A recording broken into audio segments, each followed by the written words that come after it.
സാജുവാണ് എന്നെ ഫംഗ്ഷനെ വിളിച്ചത്. പിന്നെ ഇവിടെ വന്നപ്പോഴാണ് ഈ ആന്തോളജി ഫിലിമാണ് ഇങ്ങനെയുള്ള പരിപാടികളാണെന്ന് അറിഞ്ഞത്. സാജു ഒരു മുഴുവൻ സിനിമ ചെയ്യുന്നു, അതിൽ അഭിനയിക്കാൻ എന്നെ വിളിച്ചിരുന്നു.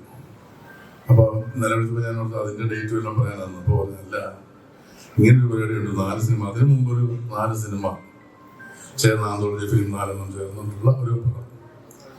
എനിക്ക് ഏറ്റവും ഈ 4 സിനിമയിൽ ഞാനില്ലെന്നുള്ളതാണ് എന്നെ ഞെട്ടിപ്പിച്ച ഏറ്റവും വലിയ സുഖം. 4 സിനിമയിൽ ഞാനില്ലെങ്കിൽ തന്നെ ഉള്ള അവസ്ഥ ആലോചിച്ചു.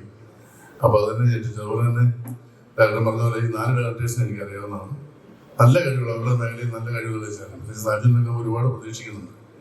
എന്തായാലും എല്ലാവിധ ആശംസകളും നേരുന്നു. പിന്നെ എനിക്ക് ഏറ്റവും വലിയൊരു വിഷമം, പുരുഷന്മാരുടെ പേരിൽ ഇന്ത്യയിൽ നദികൾ കുറവാണ്.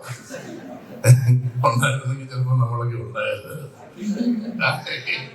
ആമാ, അത് കടലാണ്. എനിക്ക് തോന്നുന്നു ഇനി പല പല മാണി പോയ കുറിപ്പൊന്നുമല്ലോ അങ്ങനെയൊക്കെ ഇവിടെ വന്നായിരുന്നല്ലോ എന്ന് പറഞ്ഞ ഒരു സിനിമ അടുത്തതായിട്ട് ഇവർ എടുക്കണം. അതിൽ ഞാനും ഒക്കെ ഉണ്ടാവണം. സൗകര്യം ഉണ്ടാവുമെന്നായിരുന്നു.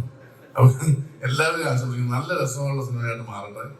എന്തായാലും ഒരുപാട് കാലം കൂടി ഒരു പൂജ അറ്റൻഡ് ചെയ്യുന്നത് ഒത്തിരി സന്തോഷം. കുറച്ച് നല്ല പാട്ടായിരുന്നു.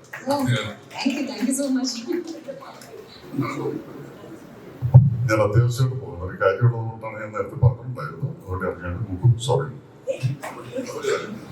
എനിക്കൊന്ന് കോതമംഗലം വരെ പോകണം. ഞാനൊന്ന് പോവാ.